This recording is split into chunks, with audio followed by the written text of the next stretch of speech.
Wait. Before you scroll past, just listen. A little girl in torn shoes and a threadbare sweater didn't ask for money from a millionaire. She asked for something else, something so powerful it stopped the man cold. What was it? You're about to find out. And when you do, your heart won't be the same. The soft drizzle that afternoon had turned the city gray, as though even the sky had run out of color. People bustled through the streets in their trench coats and umbrellas, avoiding puddles like they were traps and not just shallow mirrors of the world above.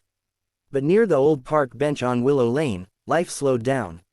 And if anyone had looked past their screens, their meetings, or their Monday mood, they might have noticed a little girl sitting alone. She had two things with her: a soggy cardboard sign and eyes that looked too tired for someone so small. Her name was Amara. She was only 7, but the weight of the world had already perched itself on her thin shoulders.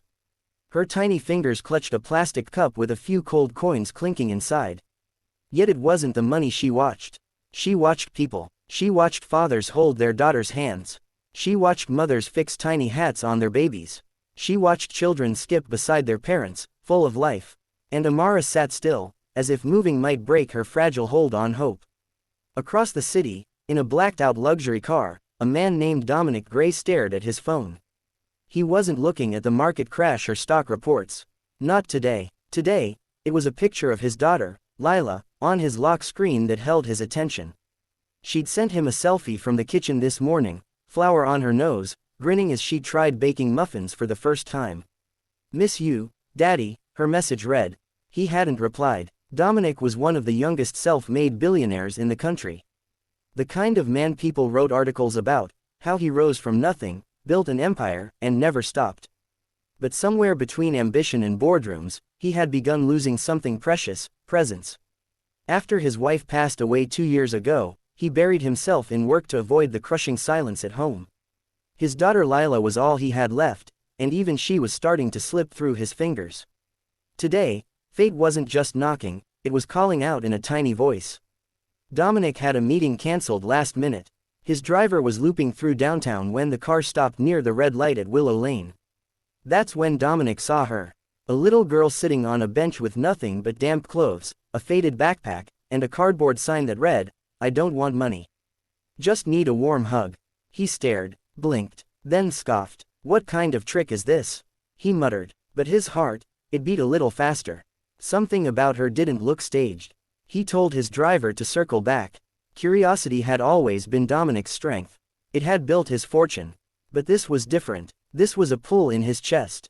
A whisper that maybe, just maybe, something important was happening.